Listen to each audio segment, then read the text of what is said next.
Jadi sopan ada maudeknya, enggak sopan ya ada maudeknya.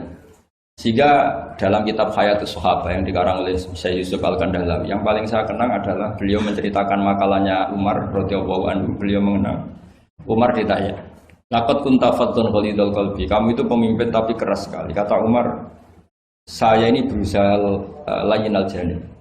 Fawwah, laqad khasyitu fillah wa laqad khasyitu fil ghillah. Kamu tidak tahu perasaan saya. Saya ini kalau sedang halus ya istighfar sama Allah. Kalau saya sedang tegas juga istighfar sama Allah. Kamu tidak tahu perasaan saya. Itu banyak mufassiru hadal maqalah yang menafsirkan gini.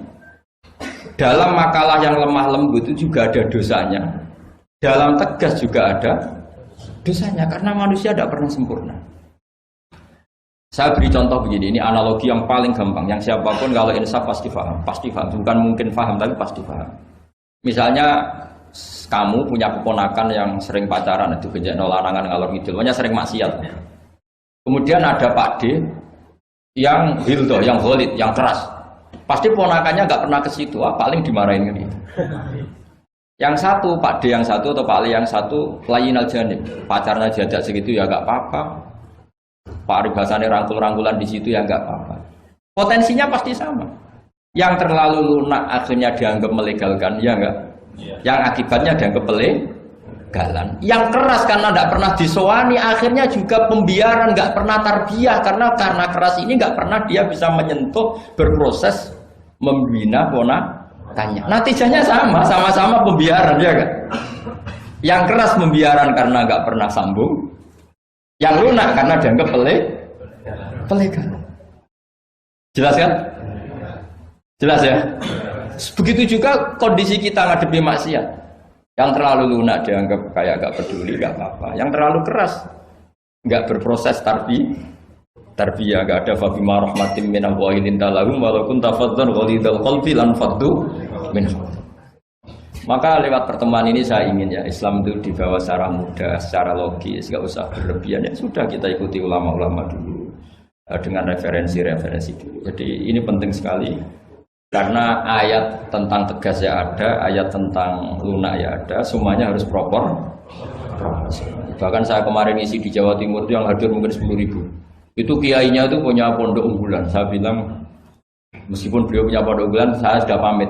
Nanti saya kritik pondok unggulan, mohon diterima. Ya siap. Jadi. Terus saya bilang begini, pondok unggulan itu ya baik, tapi ya masalah. Masa orang ngaji misalnya gini. Misalnya saya bikin pondok unggulan, siswa yang saya terima sudah hafal Quran 10 juz, yang bayar 10 juta. Lalu orang miskin itu mau mondok di mana kalau aturannya seperti itu harus bayar 10 juta. Lalu yang goblok-goblok mau ngaji, gimana? Harus hafal 10 juz. Makanya aneh, pabrik-pabrik aneh. Menerima yang sudah pengalaman kerja, sudah pengalaman kerja ya tidak ngelamar, sudah punya pekerjaan. Di mana-mana nyari kerja yang belum. Mana-mana saja. Nah, saya kemarin ngaji di UI juga bilang gitu, kampus-kampus itu baik karena bikin standar ini SAG, ini MA, ini dokter bagus. Tapi andaikan semuanya belajar Islam lewat kampus, masa ingin belajar Islam harus kuliah dulu? Lalu Bambang kalau belajar Islam gimana? Ini barokahnya kiai-kiai yang nggak punya gelar di musola, kadang santrinya datang, kadang nggak jelas lah pokoknya. Tapi bagus, siapa saja bisa belajar kapan? Coba kalau pendidikan Islam hanya ada di kampus, mau belajar saja harus kuliah dulu.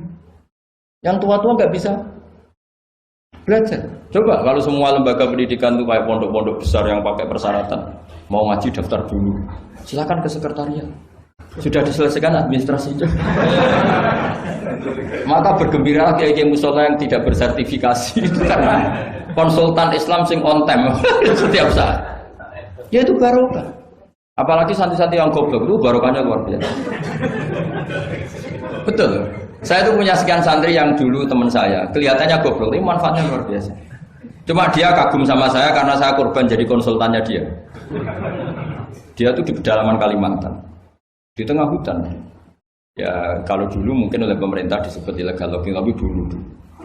Ya dia nggak nyuri, karena perasaannya orang sana ya milik wilayah, dia ikut orang sana. Terus singkat cerita, orangnya hanya kadang 20. Terus tanya, dulu nggak ada HP, Gus saya ini hanya 20 orang di tengah hutan, Jumatan enggak? Maka saya bilang menurut fikih Syafi'i tidak wajib kan hanya 20 dan 40. Tapi kalau ini duhur ya nggak apa-apa kata saya. Enggak, kalau diajak duhur nggak mau. Jumat kok duhuran gitu. Masyarakatnya ya lucu. Oh ya nggak apa-apa Jumatan tak carikan madhab kata saya.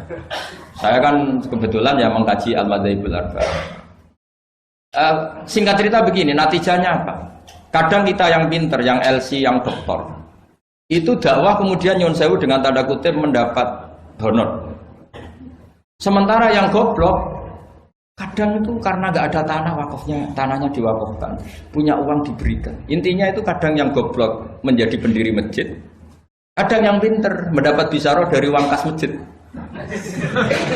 Artinya introspeksi saja, meskipun itu halal, meskipun itu halal, tapi kita introspeksi. Ini pentingnya selalu kita berdoa Rabbana dzalamna anfusana wa lam taghfir lana. Lo pernah nggak saya disuani orang juara MTQ terus mendapat umroh? Dia bangganya bukan main. Saya ini kiai sering ada yang saya bilang gini, kamu umroh saya senang. Bagaimanapun ini prestasi karena barokahnya Quran. Tapi kamu juga harus hormat sama kiai musola. Itu mulang Quran puluhan tahun tidak pernah dapat hadiah. Coba hafal Quran kemudian lanyah dan dapat hadiah umroh itu kan cara bahasa agamanya manfaatuhu maksurah. Manfaat umroh itu kan hanya untuk dia.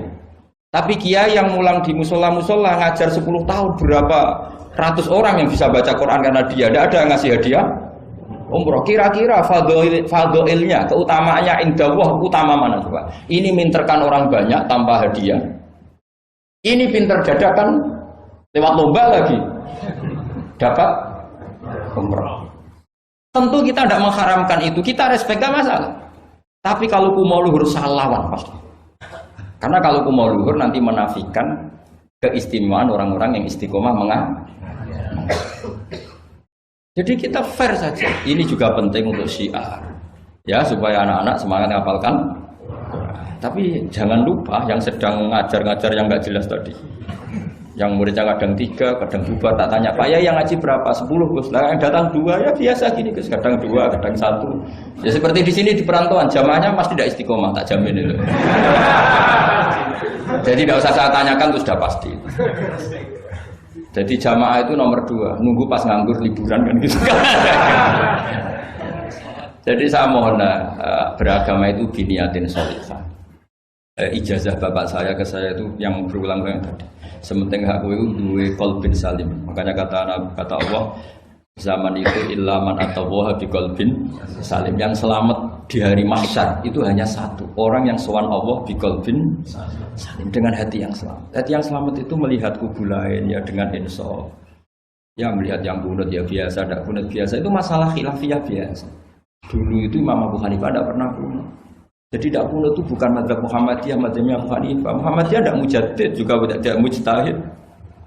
Yang kunut juga bukan mazhab Hasyim, mazhabnya Imam Syafi'i. Itu dulu ya biasa. Imam Syafi'i itu kalau Jumatan di Masjid Abu Hanifah ya enggak kunut. Ketika ditanya 5 dalam takluk, waqad qulta bi sunniyati. Kenapa kamu tidak kunut padahal kamu berpendapat kunut itu sunnah? Jawaban Imam Syafi'i, adaban ma'hadal imam. Saya sungkan sama imam. Padahal Imam Abu Hanifah waktu itu sudah wafat, hanya makamnya. Dulu itu biasa sekali karena apa ya? Karena mereka pandangannya luas. Apa? Pandangannya